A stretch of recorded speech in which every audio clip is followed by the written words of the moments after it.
पर आई फील कि अगर आप एक इंजीनियरिंग कॉलेज के ग्रेड हो, नॉर्मली इंजीनियरिंग कॉलेजेस की रियलिटी ये होती है, लड़कियां बहुत कम है हर इंजीनियरिंग कॉलेज के डिपार्टमेंट में, और इस वजह से सारे लड़कियों को बहुत ज़्यादा अटेंशन मिलती है लड़कों से. That's true. अभी आपके कॉलेज में हाँ, क्या लड़के ये कहते थे कि हमारे कॉलेज में कृति सैनन भी पढ़ती है? अब कहते होंगे, उस टाइम पे तो कहाँ मैं कृति सैनन थी नहीं यार.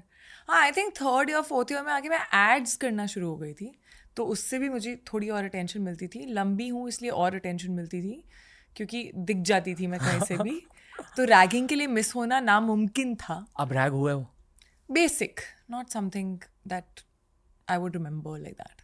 बेसिक, नाम बताओ, गाना गा के सुनाओ, ऑल दैट रबिश. और हमारा एक वहाँ पे लंबा सा कॉरिडोर होता था, एंड क्योंकि मैं लंबी हूँ, मुझे जैसे आप ध्यान में आ जाते हो या नोटिस में आ जाते हो तो वो रोक लेते थे मुझे. हर मैं एक कॉरिडोर में 10 बार रुकती थी. कौन से कॉलेज में थे आप? JP institute of information technology, Noida. Okay. और आपने भी? ECE, या हाँ, सेम एज मी. विकी कौशल भी EXTC इंजीनियर है बाय द वे. EXTC क्या है? मतलब मुंबई यूनिवर्सिटी में EXTC कहते हैं ECE को. सो मैंने पहली बार सुना है या, पर डू यू थिंक कि थोड़ी सी बोरिंग स्ट्रीम थी ECE? यार. अनलेस एंड अनटिल आप बहुत ही क्लियर हो लाइफ में, आप ECE यूजुअली तब लेते हो जब आपको CSE नहीं मिलती है. मैंने तो एक्चुअली सेम. मैंने इंजीनियरिंग का ही सोचा इसलिए था क्योंकि मुझे कंप्यूटर साइंस अच्छा लग रहा था. जब मैंने थोड़ा बहुत पढ़ा, मुझे साइंस में इंटरेस्ट था. मेरी मॉम फिजिक्स पढ़ाती हैं. मुझे मैथ्स भी अच्छा लगता था, पर ऐसे अकाउंट्स मैं इतना नहीं सोचती थी. एंड कंप्यूटर साइंस अच्छा लगा तो आई वाज लाइक सॉफ्टवेयर इंजीनियर बन सकते हैं. पता है नहीं सॉफ्टवेयर इंजीनियर ने करना क्या है, but I was like I am good at it, maybe I will find out. Coding आती है आपको? अब तो भूल चुकी हूँ, बट उस टाइम पे when I used to C++ and all, I used to be good. वाह, really? Yeah okay. At that point. अभी पूछना नहीं, बहुत टाइम हो गया. पर पर्सपेक्टिव ये है कि बहुत सारों को, like I couldn't grip coding. I think कि ये इनहेरेंट एबिलिटी होती है, थोड़ी सी प्रैक्टिस बेस्ड एबिलिटी भी है, but if you can understand how to code, really? I think so. Yeah मेरे टीचर्स इतने कुछ खास नहीं थे कोडिंग के. Also possibility. एनालिटिकल है ना, थोड़ा सा लॉजिक बेस्ड है. मैं लॉजिक पे बहुत चलता है दिमाग. To give non engineering grads perspective yo, I feel कि बहुत ज़्यादा विजुअलाइजेशन करनी पड़ती है कोडिंग के लिए, कि कमांड यहाँ से वहाँ जा रहा है, ये वो, और वो करते करते आपका खुद का दिमाग बहुत डेवलप हो जाता है. और लॉजिक भी लगता है अगर वो लूप है तो, you know, all of that. इसी लॉजिक को आपने करियर में यूज़ किया? मैंने करियर में यूज़ किया. मैंने लॉजिक को हर जगह यूज़ किया अपनी लाइफ में. बट मैं CSE करना चाहती थी, but then in most of the big colleges I was not getting CSE. यहाँ पे मुझे ECE मिला, सो आई वाज लाइक चलो ठीक है, करके देख लेते हैं. फ्रंट बेंचर थे? हाँ, मतलब फ्रंट बेंचर जो बैक बेंच पे अपनी हाइट की वजह से होती थी. But by heart a front bencher, little bit. जिसे टाइप ए पर्सनालिटी कहते हैं. हाँ, टाइप A कहते हैं. हाँ. अच्छा.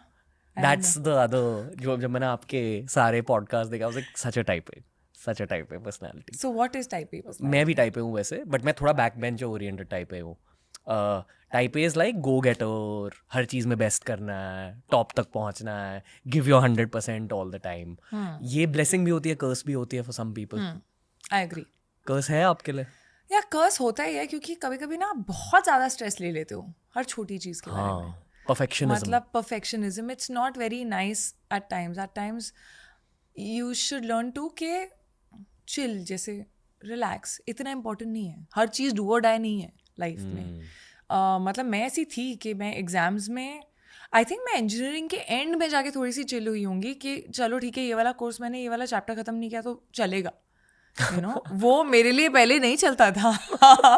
वो पहले, मतलब I think if you ask my mom, मैं चल चल के लर्न करती थी. मेरे पैरों में दर्द हो जाता था इवन इन स्कूल. मेरी भूख प्यास मिट जाती थी. 10th में कितना मिला था? 10th में कितना मिला था? 93.4. Okay. And 12th 93.8 I think. अब बताइए, कंटिन्यू. पैर में दर्द होता था. हाँ, मैं चल चल के लर्न करती थी और I had to be good at it. मेरा वो होता था कि 2 मार्क का क्यों छूटा. मैथ्स के पेपर के बाद आंसर करते करते साइड में आंसर्स लिख लेना और फिर जाके डिस्कस करना कि दूसरों के साथ कि यही आंसर निकला था या नहीं. That was me. So I was very studious that way, and I think अब मैं कभी कभी सोचती हूँ तो मुझे लगता है कि इज इट कि फर्स्ट बॉर्न्स होते हैं? नहीं, सारे नहीं होते हैं वैसे। फर्स्ट बॉर्न्स यूजुअली होते हैं। आई थिंक मेरे घर पे वो टीचर वाला एटमोसफेयर भी था ना, प्रोफेसर माँ थी। First born becomes the third parent always always. और and usually first borns are front benchers, ये भी मैंने देखा है। They're more obedient, I would say. They're more like they listen to their parents also more. They're more obedient. कोई भी bad girl energy थी college में? मेरी हाँ, nothing, no rule breaking. rule breaking meaning in college, I think just bunking a whole day sometimes, not telling your parents. वो rule breaking, वो rule breaking है मेरे लिए, और कुछ नहीं है. Proxy, मैं वो थी जिसने मतलब दारू भी टेस्ट बहुत लेट की है लाइफ में.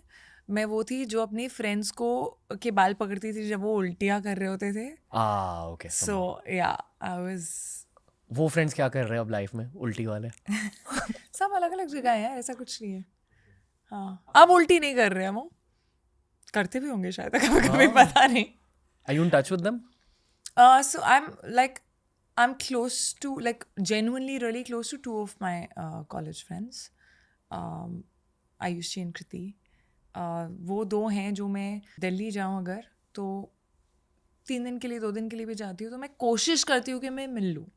और हमेशा ये होता है कि जैसे you fill in each other, क्या हुआ लाइफ में एंड ऑल. हम 6 महीने बात नहीं करेंगे शायद, ऐसा भी होता है, बट जब बात करते तो सब सेम लगता है. हमारा सेम कोशिश करते हैं स्लीप ओवर. अब तो बच्चे हो गए उनके एक, उसके बाद हमने स्लीप ओवर किया नहीं है, बट कोशिश करते हैं वो स्लीप ओवर हो. और हमेशा की तरह मैं सबसे पहले लुढ़कती हूँ 4 बजे सुबह के.